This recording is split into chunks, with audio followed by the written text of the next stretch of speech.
All right, Kiss Army, welcome to the KissFAQ Podcast. Thank you for giving us your time today and letting us into your head. I hope we don't do any damage. We hope that you enjoy.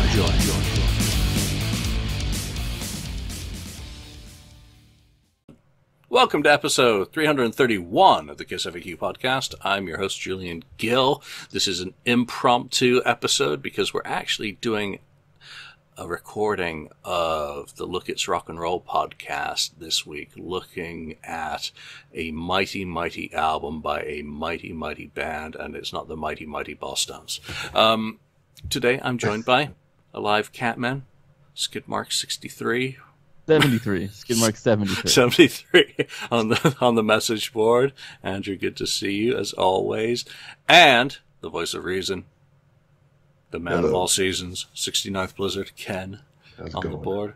So this is Veterans Day in the United States. We've had Remembrance Sunday everywhere else in the Commonwealth, or in the British Empire, on which the sun never sets. But I do want to give a shout out to all our veterans for your service, and thank you for that service, and obviously memories of those who are no longer with us who have served their country.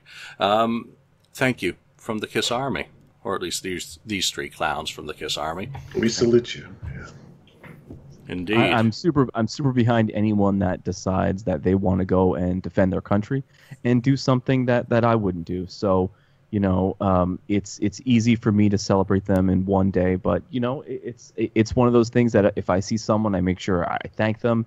If I could buy their coffee, if I could buy their bagel, all the more better. They're doing something that I wouldn't do because I can't do it. I mean, can you imagine if they ever drafted me in the war? They put me on the front lines because they'd be like, let him suck up the bullets so all the people behind him that can actually fight can have a fighting chance. He's just a human shield. So hats off to anyone that does that. It's super brave of them to do that in a time, for the last 20 years, it's almost been a time of turmoil. And there have been many, many people that have enlisted in a time of known turmoil.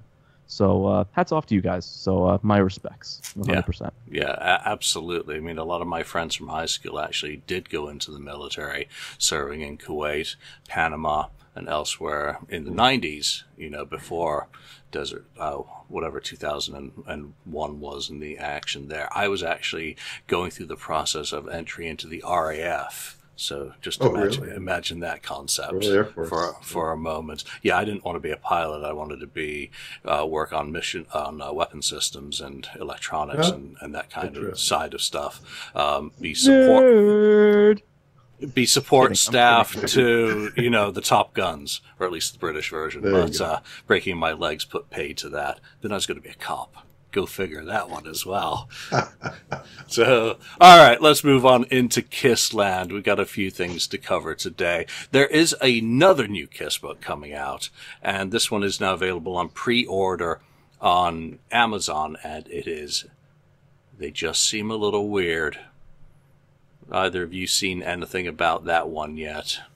I haven't. It looks like a book on other 70s rock acts, too. Obviously, the cover is completely inspired by Kiss.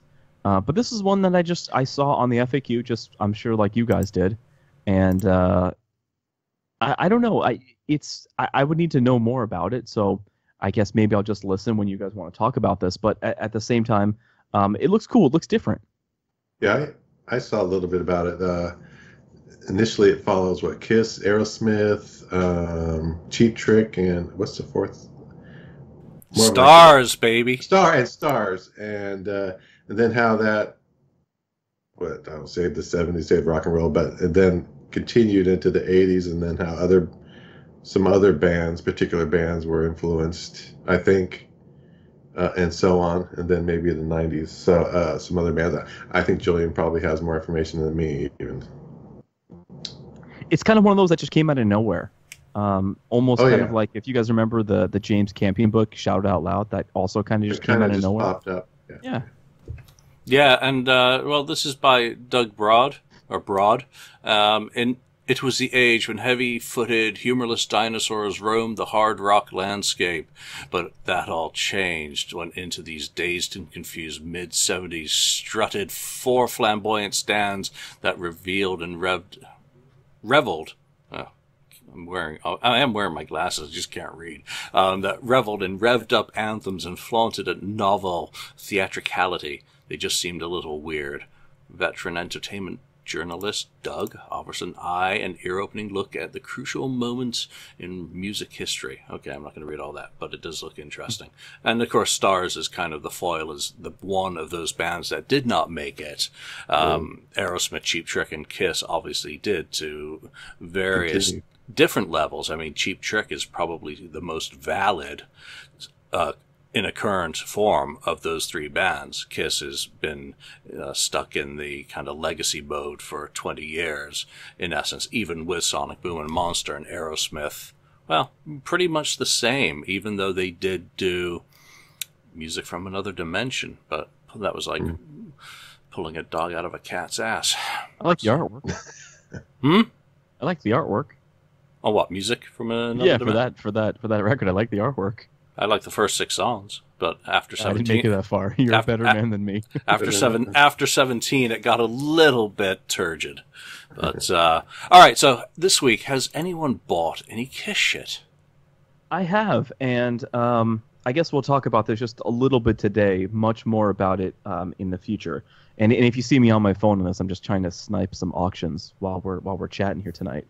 I'm just looking for reunion tour magazines that I kind of don't have in my collection. Recently just won the Livewire magazine. I know there was a poster that came with it. I opted to get it super cheap. I got it for $3, complete without the poster. So the magazine's intact, just no poster. I think it's one side is Spirit of 76, the other side is something else. I don't know what that is. Maybe someone can help me out with that. Can't remember what it is. And then I got the Forbes magazine, Kiss on the cover of Forbes. Oh yeah, Forbes. Yeah. $4. How can you say no to that? So I'm watching a couple other ones, and I also just picked up a backstage laminate from 96, 97, and look, it belonged to someone from Mercury Records because it has Mercury down at the bottom in glitter. So it's cool. So cool. You know, I've said it once before. I'll say it again. The reunion tour is kind of my favorite time period of the band. It's kind of what made me the diehard fan that I am today. So to be able to look back on it fondly right now and kind of cherry pick some of the things that some Kiss fans don't want. They just kind of want the vintage stuff, the Aucoin era stuff. Pick up on some stuff that reminds me of that, and it's cool. I'm reliving it again, and I can't say enough good things about it. So nice. Find something that you like and just do that, and you'd be surprised how happy you are. Yeah, you know, better to be happy than a miserable SOB, right? Especially in this day and age. Ken, how about you? As far as getting Kiss stuff, I did get something, but I'm not going to say what it is because I think we will use it on this show in the future. So I don't want to spoil anything. It's nothing that exciting, but it's something that I think something we haven't done on the show. So well, now it's mysterious. Just leave it there. It's not makeup, okay? But it's exciting to you. That's the thing. Like, as long as you, as the person, enjoy it. But of course, I'm going to completely. It's kind of going to be a fun thing. So there you go. I'm going to completely, disengage myself here in a moment because I know one of the subjects we're going to talk about later on. I'm going to just go full on. I'm going to do one of my rants about it. So nice. All right, so I got some stuff this week, and it arrived like 20 minutes before this show. Came in a nice box. And it is my CD Japan order. I ordered all 4 of those MQA CDs, so I've already switched this over into the cover that I prefer, the French ones, to match up with the version of Take Me Away Together as One. Obviously, Killers, we've already given away a copy of that, so I'm keeping this one.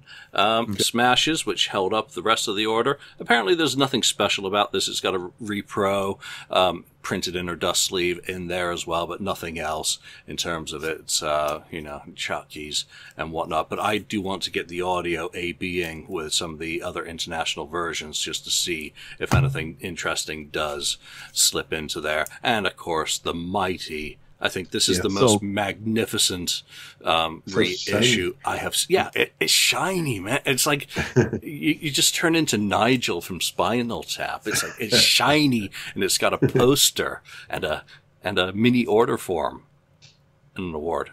And Andrew, that's right. You were going to say something?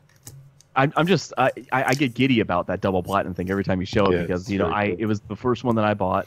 I got it, and it's just I don't know. It's just I get so giddy when someone shows it because I'm like, God, it's so cool.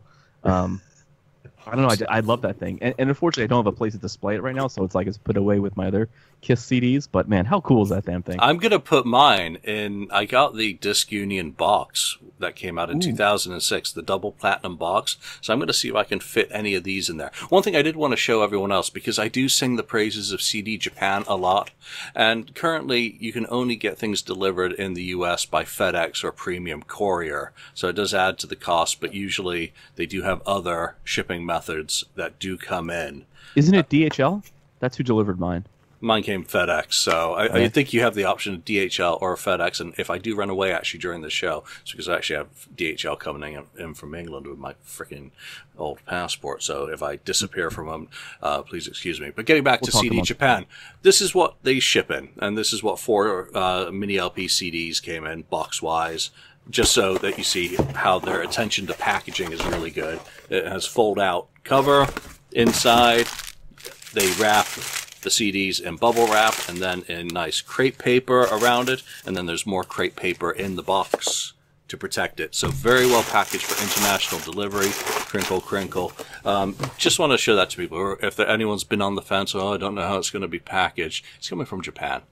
And respect and attention to detail is a core component of the culture, and I have never been let down. And by the way, I don't get any advertising out of CD Japan for doing that. I'm strictly saying this because I've used them for many, many, many years and really dig the service. So, yeah, I paid for all these. I ordered the Memorial Clover Z single from them way back in 2015 when that came out. Yeah. I had no problems with that. It was super cool. Really, really enjoyed that. Yep. Really, really enjoyed that. So every time I see someone show the best of the solos, I'm like, do I want to get it? Do I want, like, it might be one that I just say, and I might just go and get it. But just get it. I'm looking for some Greatest Kiss versions that I'm still looking for. So that's my current CD that I'm hunting down, Greatest Kiss. All right. So it is November, what day is it? The 11th. What day is that? 11/11. Rock and Roll Over Day, isn't it? Rock and Roll Over. Actually, would Kurt approve of that statement? Am I correct, or am I wrong? You know, I believe that's been a date that's been highly publicized. That Rock and Roll Over came out on November 11th, 1976. I'm just checking because we wouldn't want to be wrong. Let's just have some quick thoughts on Rock and Roll Over. I've often pontificated about this album. This is my favorite Kiss album, so this is my Kissmas, if you want to call it that. I love this album from start to finish. Someone did a poll today, what is your favorite song? And I was like, Calling Dr. Love today. Andrew. It's my favorite record, too. It's actually currently the only record that I've purchased as Kiss has been redoing all of these anniversary color vinyl albums. I am kicking myself for not doing double platinum, but c'est la vie on that one. But this is one that was an easy purchase. It's my favorite record. I love everything from start to finish. Just you listen to it starts with I Want You, and even the filler on that album is still great. I think the band was firing on all cylinders at this point in time. They sounded the best they ever sounded live. That Cobalt Hall concert from January 1977 is epic. And then of course they went to Japan later on. So this is one of my favorite time periods of the band. And if you want to listen to something cool that came out around this time, there is a radio special that was put up by Burns Media. You may not be able to find the actual LP, but you can find the actual audio content. It's called A Rock and Roll Over with Kiss, put together by Burns Media. It's a super, super, super cool radio show from the 70s, and gives Kiss's history all the way up to that point. They interviewed Gene and Paul and some Casablanca just staff members. Ace and Peter are nowhere to be found in this special, but it's still cool. So if you've never heard it, definitely check out A Rock and Roll Over with Kiss, which is from Burns Media. I believe it's November 1976 when it actually came out. But super, super cool time with the band. Absolutely love it. Hands down, my favorite Kiss record. Burns Media. Didn't I play that for you, Ken, on a drive down to L.A.? You did. Yeah. You did play that for me when we were going to see Peter Criss down in LA. Yeah. Really, really good radio show. I think that's probably my favorite one. That would go so well on a deluxe edition if they could get the rights to it, which obviously would possibly be a challenge. But it would be perfect to have a little mini repro of that, mini LP style, on CD as bonus material in there. So that'd be very cool. Ken, what are your thoughts on Rock and Roll Over? That's kind of what got me started. It is pretty much my favorite album by them also. But that's the one where my friend, showed me the album cover. I'm like, oh, this is, comic book like, cool drawing and everything. And then he, proceeded to put on the first side and, acoustic and stuff. And then it kicked into gear and I was like, whoa, this is good, So yeah, that was the thing that really got me started. And I didn't know, maybe I didn't know, or I heard them on the radio around that time. Calling Dr. Love was always kind of like my first favorite song by Kiss at that time. So yeah, it got me started. And then I think I didn't buy that one first though. I bought Alive too, but then I'm sure I bought Rock and Roll Over like right after it or something. Do you find it weird that both of you mentioned Calling Dr. Love and as like a really standout song on that record that you guys like, probably at this current time, because our favorites are going to always change. Yeah. Do you find it weird that they didn't play Calling Dr. Love on the Rock and Roll Over tour? Oh, well, yeah, that's interesting. It doesn't make sense to me. They started off with Love 'Em and Leave 'Em, Hard Luck Woman, and of course I Want You, right? Yeah, they Take Me, and brought Beth into the set from the previous album as well. So, I think they had Ladies' Room with that weird audience participation part. Yeah. So they had 5 or 6 songs at the first show from that album. But for me, it's always about the production. That is where it was nailed. Yeah. And you think back to kind of how long they had these producers around them for. Well, Kerner and Wise lasted November 73 to August 74, so a very short period to do 2 albums. Neil Bogart obviously only did the one, and then you had Ezra and Oni in there for 1 album, and then you had Eddie Kramer. Yeah, I nearly got that wrong. Kenny Kramer. Brother. Yeah. They had him from, Alive.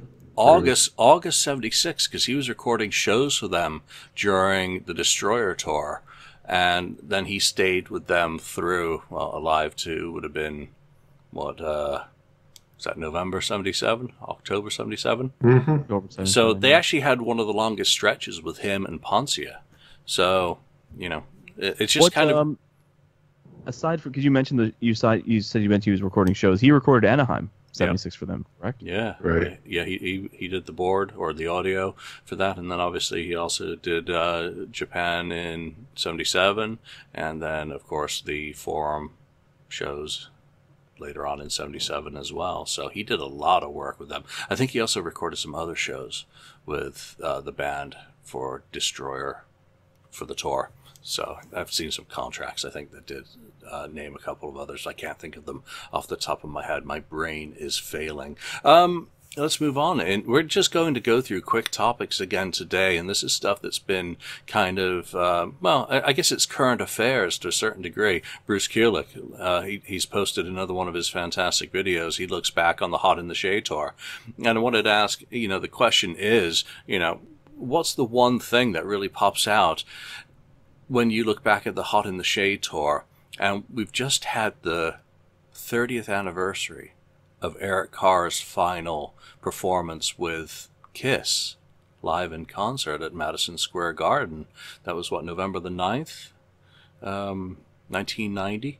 So, 2 very poignant things, and that photo is circulating a lot of I think Eric Strumtech took a picture of him performing at that show from behind, and it just made my heart seize for a second there, looking at a guy, wouldn't have known it was his last show, playing his heart out like he always appeared to, and here we are 30 years later, and he's with us with the music.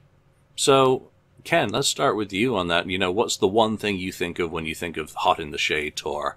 And, then just some thoughts on Eric.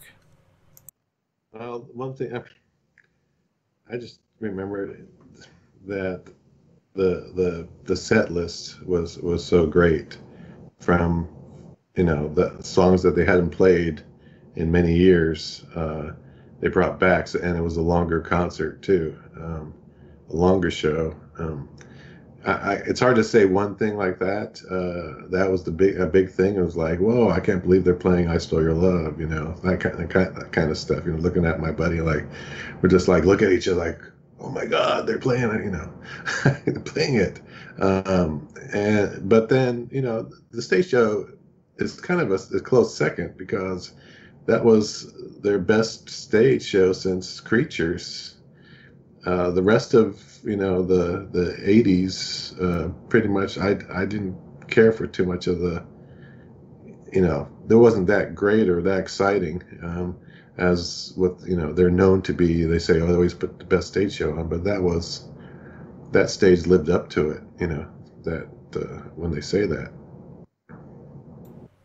Yeah, Andrew, first thing that pops into your head other than Fort Wayne. How'd you know I was going to talk about Fort Wayne?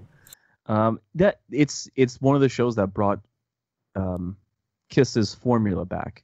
You kind of saw later on the Crazy Nights tour, they were bringing back those 70s songs, but you finally saw a band that was comfortable with their history. I think they spent a lot of the early to mid 80s trying to erase the late 70s and the makeup days of the early 80s, trying to be this beer drinking, alcohol drinking, womanizing hard rock band of the time, because that's what was popular.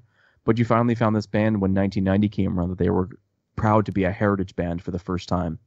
And I think it set up the rest of their career, my opinion, because I think if Hot in the Shade didn't happen the way it did, you may not have gotten the reunion tour as it happened or how it happened. So I think when I think back to Hot in the Shade, I go, well, this is a band that's finally proud of what they've done. And such a cool concept's available on Kissology Volume 2, Detroit. There's another night that's available in fan circles. So while the album may not be great, I think the tour is just awesome. And it's great that we have a little nugget of history in there, with it being Eric Carr's last show. And a tour that was highly publicized that he was not happy with the band on. And you kind of wonder, well, if Eric lived, what would have happened with Eric Carr and Kiss after this? So yeah, it's heavy stuff, because obviously Eric passed, and we're still thinking about Eric and all that stuff. But it's cool, and that photo is cool. I really enjoy every time I see that photo. There's that one photo that Matt's Vatsford took of Eric at the Garden, then that one of him behind. But yeah, very cool. And is there still any pre-orders left of the Rockology picture disc? That's currently the limited edition, 1,000 copies of that. Is that still? I don't know. I have not gone to Lindsley Records, because it's not getting a lot of kind of press outside of just a couple of groups, unfortunately. So, yeah, I totally agree with you, Andrew. It was, that set list is just absolutely fantastic. It was where they finally found a balance between their past and their present, and they were more comfortable not trying to follow those trends as much. There was still a little bit. I thought they looked better as a band. Obviously, I didn't get to see them because I was in Singapore. So that's just the breaks. Actually, no, I'd come back from Singapore when I didn't know what the hell was going on because I was in Scranton. So I wasn't really well grounded after 2 years in Singapore. So those sets, they just really were the culmination of what the process that had started the year or 2 years before on the second half of the Crazy Nights tour, by bringing in all those gems. But they also had very strong current material coming into the set. Rise to It was really good. It was one of the gems on the album for me. Forever was one of the gems on the album. And Hide Your Heart, just to make sure that we don't forget, And I don't remember what other songs were done off. Under the Gun was still in there. Tears Are Falling was still in there.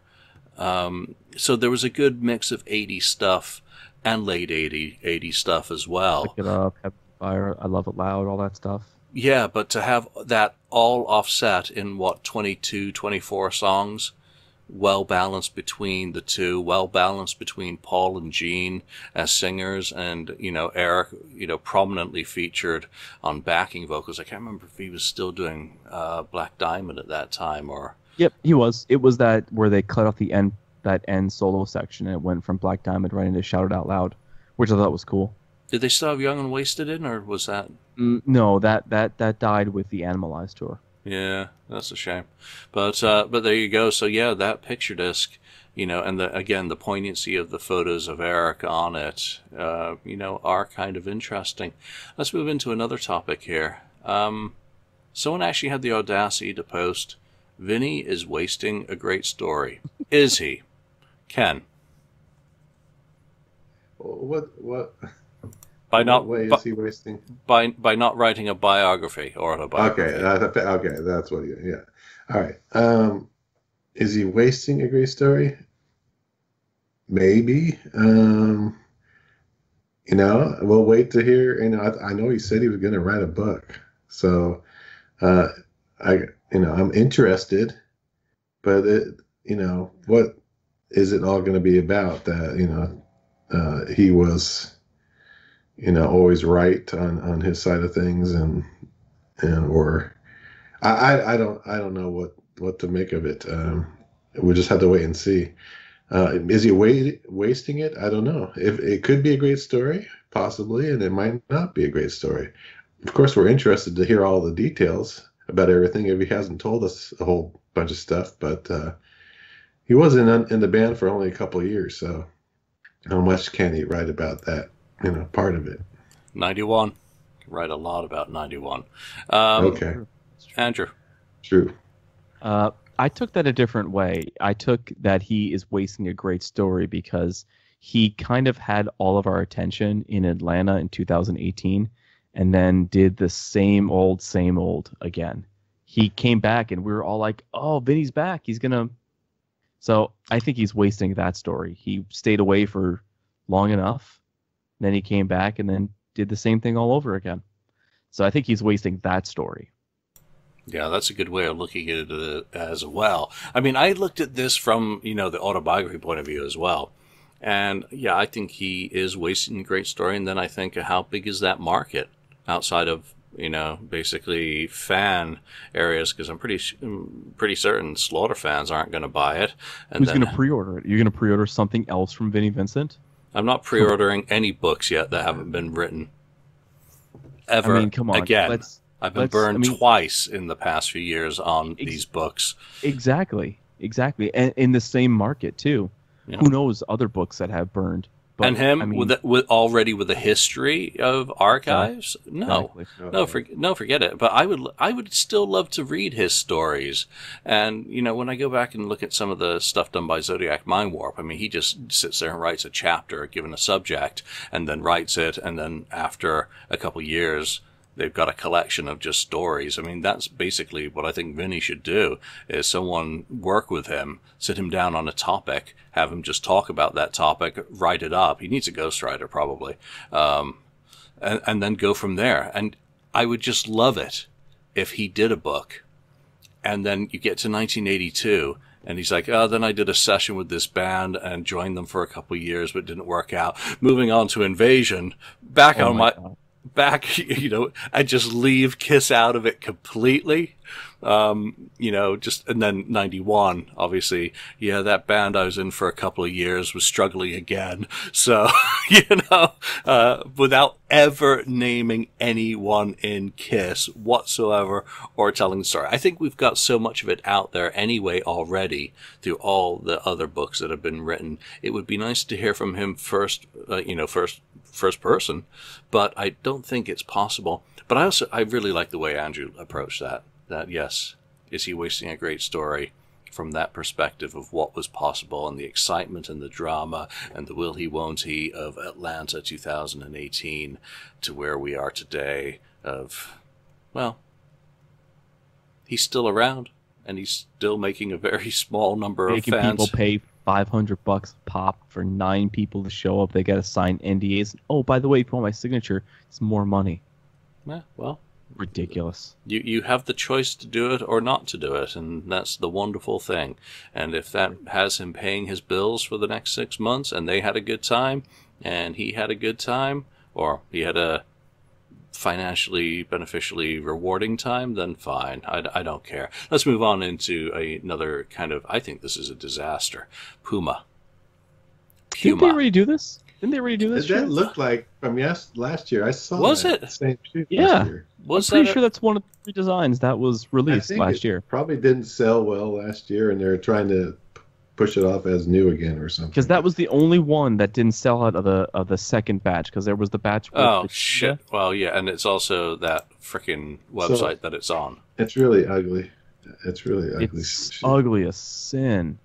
Yeah, yeah. That Puma stuff sold really well. Like especially all the activewear. That wasn't in stock for a long time. No, and those original sneakers that he had with laces rather than the Velcro ones for demented, colorblind, bipolar nut jobs. Yeah, those ones are not so appealing. So yeah, I didn't catch that.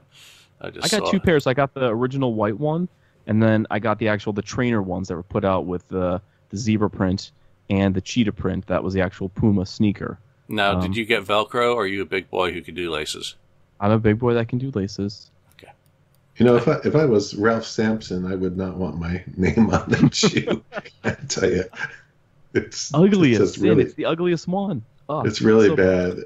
It's really bad. And just so that he knows that I do read his messages, Troy just messaged me that he found another typo. Thanks, Troy. Nice. All right, good. Then we can skip forward to Alive 96. What's that? Yeah, what is it? So a couple of years ago, when The Greatest Show on Earth came out, it was before I kind of let everybody know that it was me that did it, because initially I thought I don't know what was going to happen, but initially I didn't tell anybody that was me. Anyway, when it came up on the KissFAQ, Ken was like, "Oh, the guy that did this should take all the reunion tour shows and make something else." So I kind of squirreled that idea back away. So that's really all I want to say about it right now, because in the next coming weeks, I promise you won't be able to turn your head without seeing something about this. I'm going to plaster social media with this. It's going to be something cool, something positive, and something that you can consume that is new in this band called Kiss. So yeah, it's another one of my little fan edits coming out soon. It'll be out December 11th. And probably in the next, I would say within 1 to 2 weeks, you're going to see me heavily promote this. Really? So you're finally going to promote one of your projects. Good. I'm glad you're learning. Yeah. This is something that Kiss should have done, so I'm glad you're doing 100%. That's what I do. I try to fill in those gaps of things that Kiss didn't do. There's really no reason for me to do a documentary in the reunion tour. There's no reason for me to do... Right. Something on the Kiss Symphony, or no reason for me to do something on Rock the Nations. Those things that they've already done. So I'm just filling in the gaps of stuff that they should have done. Yep. Yeah, so I'm just looking on your YouTube page. One last time, live from New York City. 354,000 views. And the bonus concert, 136,000 views. And pretty good, yeah. Greatest Show on... Oh, that's not up there. Kiss at Midnight, 154,000 views. Wow. That's a lot of support from people. Listen, I'm just yesterday I got messages from people that were excited about it, or that were talking about how much they enjoyed the last one. So to me, thank you doesn't seem like it's good enough, but I read every message that people send, and I respond to every single message about those, because it means something to me for someone to take time out of their day to watch something that I edited probably while I was in my underwear is cool. Okay. And that's just not a visual. Yeah, you were doing so well, and now we've got that visual. But in all seriousness, though, it really means the world to me that people enjoy it. Or there was a family that made a night out of watching the premiere of One Last Time, because they had seen the End of the Road tour and they wanted to experience it again. It was in the midst of the heaviest lockdown that we had been in. So that was really cool for someone to take time out of their day and make an event out of it. And they're watching with their kids and eating popcorn. Who would have thunk that something that I put together in my office or my second bedroom or wherever I was at the time, that it would affect somebody like that? So it's really cool. And again, thank you doesn't seem like it's enough. But, as long as people watch them, I'll continue doing them. Yeah. I really will. Very cool. So everybody, thank you. Everyone that supports that. It really means the world to me. But thank you isn't enough. Nope, never is. There you go. All right, New York Groove live sucks. I love the FAQ. You just never know what you're going to get. I mean, it really is Forrest Gump. The Kiss FAQ is like a box of chocolates. Sometimes you're going to get... Oh, Jenny, the New York Groove song. I don't think it sucks. Well, I want you just spoke. Let's start with Ken on that. What are your thoughts of that song live? Put your pants back on.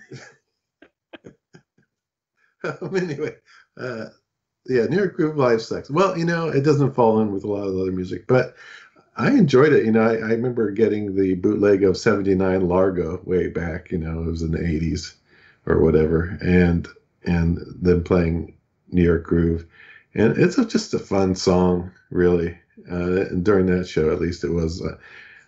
You can see they're having a good time with it, and so on. And I think it's fine. It works perfectly fine. There are some other songs that kind of, I think, I would say, "I Was Made for You, Loving You," is kind of in that borderline thing too, because it's good heavy, but it wasn't really meant to be like that. But having said that, New York Groove live, it doesn't suck. It's okay. It's pretty good. Andrew, have you actually played that during your career? I'm sure you have. I did. Yeah, I did. And I would always kind of play it like the Eric Carr version, where he kind of keeps the time with 16th notes and accents on the hi-hat, and there's a lot of tom fills, whereas Peter just says do. So I kind of always played it like Eric Carr did live in 1980. I always loved this song. This was my favorite song as a kid growing up. And I remember taking the bus into New York City, and I would always try to play this song as I was going through, the tunnel to get into New York City from New Jersey. I always loved this song. I thought it was cool on the reunion tour, and I really missed it on the Psycho Circus tour. I was like, man, where's New York Groove?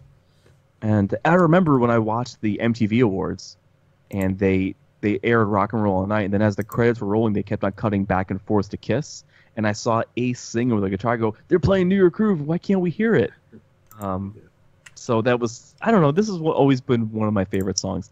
Does it sound great all the time? Maybe not. It was kind of hit or miss on the Dynasty tour, as everything was. But I thought it was cool. That version that they put as a bonus track on the Japanese version of You Wanted the Best, You Got the Best is cool. Seek that out. It's if you don't have the vinyl, you can get it. There's a CD sampler from Blockbuster Music. You guys remember those? Yep. Not only was it just Blockbuster Video, it was Blockbuster Music. It was even more short-lived. So it's cool. It's cool. I highly recommend seeking that version out. It's super cool. Yeah, so I agree. I actually enjoy it live. I never got to see Kiss do it live with Ace. So obviously I got to see Ace do it with various incarnations of his band. And I always just it was like one of those happy places. It's like he's doing New York Groove. Out comes he had the flashing guitar as well for one of them. I don't remember which tour. And, even latter day Ace performing it was just fun. And that's all it was. And that was, to me, what Kiss is all about. Kiss isn't about deep lyrical messages, and I know it's a cover, but, just the simple kind of drum beat. With the nuances that you talk about, because his drummers have also done that, a little bit, tarted up a little bit versus the original or the way Peter interpreted it. So it's just fun. So no, I don't think it does suck live. I think it's a fun part, and it does honor the success of Ace's solo album, and it's the only legitimate hit off those albums. I got a really funny New York Groove story. So in one of the bands that I used to fill in, they're called Kiss Alive from New York City, and we would always play New York Groove. And we would do what Kiss did at the end of the last chorus. We would say, I'm back in the Pittsburgh groove, wherever we were, we put the city. And we used to play this place all the time in York, Pennsylvania, called Fat Daddy's. And we would never rehearse what we were going to say before it. So it's during the solo, and we're all kind of looking at each other going, we're going to say back in the York groove, back in the Pennsylvania groove, back in the Fat Daddy's groove. Like, all of us are just looking. We don't really know what we're gonna sing. And the guy playing Paul Stanley, he was a chubette. I'm going to say that nicely. He's a chubette. So he's a little heavier. And so he's playing, and before he could even think, he gets back to the song, and instead of going, I'm back in your group, he goes, I'm fat, because we were at a place called Fat Daddy's, and we couldn't even finish the song because we were laughing so hard. And we just kept repeating, he's fat, and he said he's fat, and we're at Fat Daddy's, and the whole band was just laughing so hard on stage. It was probably the funniest moment that ever happened on stage. And he was embarrassed. He was embarrassed after it, to the point where we were talking about, at a later show, we were eating dinner and talking about God of Thunder, and where certain cues were in God of Thunder.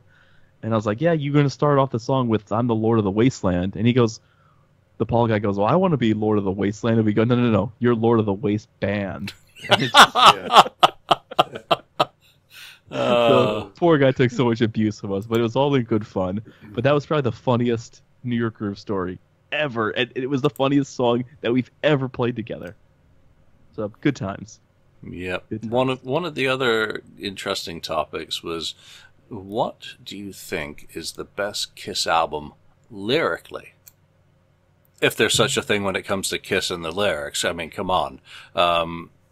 Because Kiss has never been about, well, plaintive, emotionally investigative song topics, have they?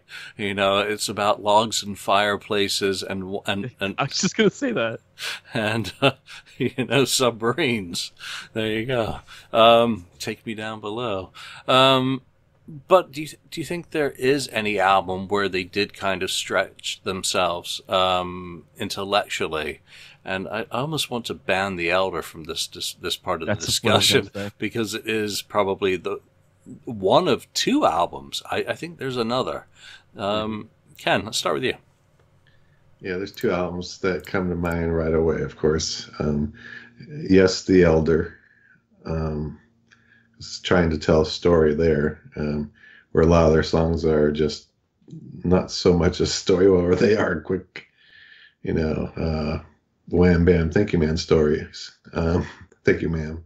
But The Elder is one that comes to mind. And then, of course, the other one for me is Carnival of Souls, even though it's a lot of dreary kind of topics,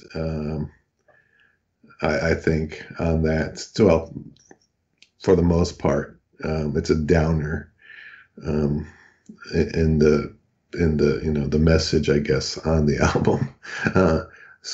But I would go with The Elder, just because I like that story anyway. And they were stretching. Of course they changed. Gene had to change the lyrics to certain songs and that he had written before, that he, Only You was whatever before, or whatever. I can't remember. It might have been Only You before that, right? But he had to change lyrics there, and they changed lyrics to some other things. So I think that's the album for me. It's kind of hard to pick one.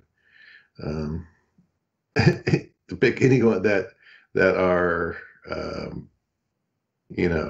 I can't say best lyrically, just they were just going for something different, and as a better subject matter, I guess, on The Elder. I keep going on mute and struggling then to find my unmute button. So, Andrew. This isn't a band that I need to be lyrically deep. So I've never thought about, what are the deepest lyrics? I just kind of want to hear some cool guitars and have some fun with some songs. So, probably the most contrived albums lyrically are Carnival of Souls and The Elder. But those are both far from their best works. Which So I guess kind of proves the point then, doesn't it? That Kiss is about the subject matter, not the lyrics. Because when they try to write a deep lyric, it either happens by accident, say, let me know, but they're not consistently kind of on that level throughout. I mean, they're not Pink Floyd. What are some other bands that, kind of they're not the Rush. Doobie Brothers. Yeah. Well, the Doobies are fucking fun to listen to. So It's not, I've never sat and thought, what's the social, ecological message behind Hotter Than Hell? What's the message? I go, no, the song sounds cool, and the guitar solo was cool. So I don't know. I've never sat and microanalyzed lyrics on Kiss songs. no, it's probably a pointless endeavor. But Carnival of Souls, I think that goes further than the Elder does in terms of consistency of trying to express, oh Christ, feelings while wearing flannel. The angst of a Seattle teenager, as expressed by a 45-year-old New York Israeli immigrant. I never drew those parallels between Carnival of Souls and grunge music. It just sounded like the natural progression from Hot in the Shade, Revenge to Carnival of Souls. There's just a little bit of a harder edge in there. And maybe that's just me being naive. But I don't think that they were trying to be a Seattle band. I just thought that they were like, well, what would it sound like if we were heavier? What would it sound like if we were a Seattle band? Toby. Yes. Because otherwise he wouldn't have been there. But Jungle is arguably the most Kiss-like song on that record. No, it's the most Deep Purple-like song on that album. But in the Kiss, like, you could put that song on, you could redo that song and put it on another record, and you would say this sounds like Kiss. That song could have been on Revenge. I don't think so. I disagree. No? I think that song is a complete outlier to what Kiss could have been, because that's got some serious feels going on in it. That Jungle is unlike, for me, anything that they ever did or since. There's 2 songs on that album that went completely outside convention and kind of blew my mind. Jungle 1 and Master and Slave 2. Great song. Yeah, which, were just outstanding. If they'd had brighter production rather than dirgy, monolithic, just very monotone in terms of the layers. You don't have the layers. Imagine what Ezrin could have done with both of those. Sorry, Mark. Who isn't with us? Ezrin would have done a pretty good job, I think, with that. I would have rather have heard it with Ezrin producing than Toby. Yeah. Well, Toby engineering, but why would he engineer at that state of his career anyway? I think he would have been fine, but I think Ezrin could have helped them edit it a little bit more and say, you don't need that there. Trim that. And I think he would have had the kind of, the power with them, the respect, the admiration for his word to be taken rather than just recording them and then putting it together. I mean, I never had a chance to talk to Toby about Carnival of Souls, as we were always talking about other albums. And that might be one. I mean, did he kind of fulfill the role of Eddie Kramer more in that and just record it more from an engineering perspective than a producer? I'm sure Decibel Geek has done a great podcast with Toby on that to listen to, or a podcast, or the Kiss Room, and I should go and listen to some of those, because that's now what I'm wondering, about his approach. Yeah, I think his techniques obviously were used, that he used on whatever, Alice in Chains or whatever, to record the instruments a certain way to make a certain sound, and that is that sound. That is that Seattle, or what do you want to call it, grunge sound. Not as grungy as maybe a normal grunge band, but it was right there. It's definitely an influence and definitely a follow in trend there. that Kiss tends to do. Yeah, because you get a producer for a specific reason. They got Nevison for a reason. You'd get Roy Thomas Barker or Baker, whatever his name was. Baker. For a reason. You'd get Martin Birch for a reason. Mm-hmm. You know, you get Eddie Kramer for a reason. You get each one of those guys. Mutt Lang. Yeah, why? Man, imagine what Mutt Lang could have did for Kiss. I always wanted. They would not have produce Kiss. They would not have survived Mutt. There is no way in hell those guys could survive the madness of Mutt. I don't know. I think they could. I think they could. I think they could have. Yeah, I would have rather had Mutt than Nevison. Imagine if Mutt Lang produced Crazy Nights. I'm thinking it would have been incredible. A lot better. That's just my opinion. Would have been Hysteria Part 2. No, because they didn't have the songs. But then again, they did have the songs, and maybe he could have done more with them. I would have preferred to have Fairburn in 87. Yeah. I mean, they left off some good material. I mean, you listen to some of those demos, some of those Crazy Nights demos, that they have more heart than what ended up on the album ultimately. And of them not including Sword and Stone, come on, that would have been a great anthem. Yeah. In the time. Yeah. Yep. Weird. Well, we've had the story on why, and it's just one of those strange things in rock and roll. All right, last thing today is Hot Topic.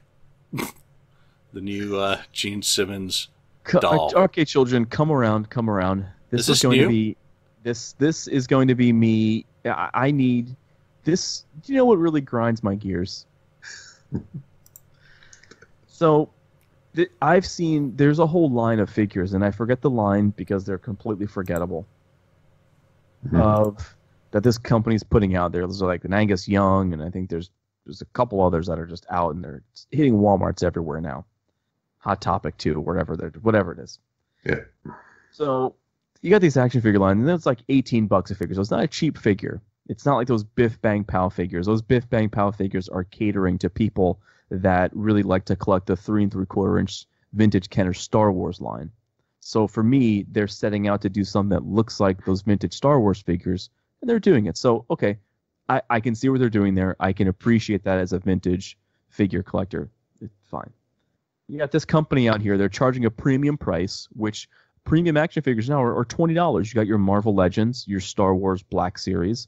Those are your bread and butter figure lines as a figure collector from Hasbro. They're $20 a figure or $21 a figure. And they're great. They're highly detailed, great paint applications, great accessories, alternate heads, alternate hands, all kinds of great stuff.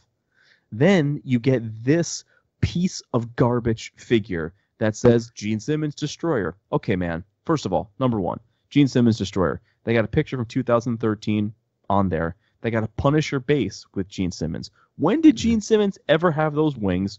What is up with that hair? What's going on with the codpiece? It looks like a cheap $5 action figure, and people are like, oh, I'm going to buy it. Well, ass, it's your fault why they keep making garbage like this, because you're out there buying it. This is junk. Complete and total junk. There's no reason why that they can't make a $20 or $25 premium 6-inch figure that look like the damn members of KISS. No reason. And rant. Yeah, I'm just looking at some of the reviews. All American Man. Wow, looks pretty bad. He looks like he belongs in the My Little Pony line. Exactly. It's terrible. It is My terrible. Little Genie. Just go look at the 6-inch figures that just come out for the Mandalorian show in the Star Wars Black Series. Actually, these comments are better than the figure. I never thought I'd see the day when I was beyond tired of seeing more KISS figures. There are so many bad ones out there. Which are the best? I don't care because they're dolls and I don't buy them. Yeah. Man, the thing I saw that and I was like, what are they doing? The thing is, it's 5 inches tall. Right? I think it's actually 5.5 inches tall. Or okay, 5.5 inches. But Andrew, it has 20 points of articulation. No, that whoever wrote that can suck my ass. Because we've had Marvel Legends action figures that have been out since 2002 that at one point had 32 points of articulation in a 6-inch action figure. And yeah, some of the articulation points back then looked kind of goofy. But you have McFarlane figures out there now that are doing these great 22-point articulation, and they're doing awesome with the DC Multiverse line. And they're doing great stuff with the Fortnite wave. They're doing great stuff. And then they put out this bullshit? Come on, this is a slap in the face to not only Kiss fans, but to action figure collectors. Yeah, they had, what was it? It was about a year or two ago, or when they had the other action figures that don't look good. Well, they're a little taller. They're like 10-inch maybe or so. You're talking about the Mego ones? Yeah, the Mego ones. Yeah, but so those are no good either. Yeah, but the thing with those is they were 8-inch versions to look like vintage Mego dolls. There was these weren't just Kiss figures. Well, you're better off going to the figure toy company to get, you know. But what I'm saying is you have these companies, they're catering to that market of vintage looking figures. Right. I knew right out the gate that they're redoing the Mego figures. They're going to look cheap because the Mego figures, they look cheap. They have a certain charm because they're nostalgic, but that's fine. This is an action figure company that's promoting, look at all the points of articulation, look at how great these figures look. You're promoting that you're making a great product, and you're releasing this bullshit? Gene has a Dutch boy haircut. Where did those wings come from? Come on, it's terrible, awful. It's an insult. It sucks. The wings came from Count Dracula, another action figure. And are you going to make the rest of the damn band? Or are you just going to make one? Come on. Well, I was actually going to say, well, it's not that bad, but I guess it's okay. I mean, a lot of these newer ones, you think they could do a little bit better on the face and makeup, and at least the most important feature on a Kiss is the makeup and getting that right, and maybe getting the hair right. I think the rest of the costume part is whatever. I mean, it's not too difficult to get that right, but go look at some of those new Star Wars Black Series action figures. Like it's a 6-inch figure. It looks exactly like Harrison Ford from 1977. Really? Why can't they do that? I wish I had my Han Solo that I got in '77 when that movie came out. I don't have it though. That stuff is super cool. I have a 1977 Millennium Falcon. Or excuse me, it's a 79 Millennium Falcon. I'm sorry, okay. 79. It was for Empire Strikes Back. But you have these other companies that look great. I mean, even they just redid a line of Ghostbuster action figures, redoing the figures from the 1984 movie, and it looks like this figure looks exactly like Ernie Hudson. It's awesome. But imagine the Kiss figures and the creatures outfits and a tank stage that could come along with. Oh my God! Wouldn't that be awesome? I can't even tell you how happy I would be. I would be giggling nonstop.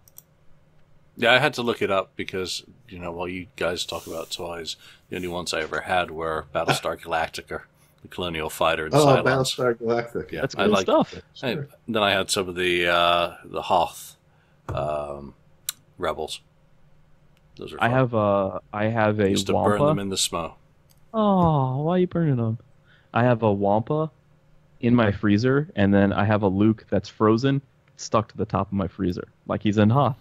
So you open my freezer, like you see the Wampa and you see Luke. It's so cool. All right, there we are. And on that note, we will end. We do appreciate you, as always, taking the time to join us. If you've made it to this point, you're probably like, where's the giveaway? There's none this week. I'm keeping that shit for me. But we do thank you for joining us. And we do thank you for participating on the FAQ and coming up with a lot of these great topics that we've been trawling through lately. It's just a little bit easier with the state of the world just to look at the message board and talk about the topics that I wouldn't otherwise post in. To be perfectly honest, I seldom post in topics. I only show up when I see little alerts saying someone's been naughty. And... Yes. I'm busy. I'm trying to finish a book, one that really does exist. But for now, we shall go. Enjoy the rest of your Veterans Day. Enjoy Kiss. Enjoy Kiss. Enjoy life. enjoy rock and roll. New AC/DC drops this week as well, so that's does. going to be. I have been thoroughly enjoying that for it being exactly what you would expect from AC/DC. It is, but it's also refreshingly awesome. So it exceeded my expectations, unlike the Foo Fighters, which were a total downer for me. So, and there's a new Iron Maiden coming out next week. So that is the Mexican Live. Mm-hmm. Yeah, so, got it. Yeah, I will have to get that. Is that coming out as a video or just as a music album? Just a music album right now. So far, just music. Yeah, I'll Which take I've already got it on CD and pre-order. vinyl. I'm getting the actual the 2-disc, the booklet version, and a T-shirt. I'll take it. I'll take the new Foos as well because it's new music at a time that we need it. All right, that's it for this week. We shall see you next time. Take care. Be healthy. Bye now. Hold on, I got. Thank you for spending time listening to the KissFAQ podcast today. All sales are final. There are no refunds. If you'd like, look us up on Facebook or come over to the KissFAQ message board and discuss the topic we've broadcast today. Don't forget to rate us on iTunes, Spreaker, or wherever you've listened to the show. We hope you'll join us again.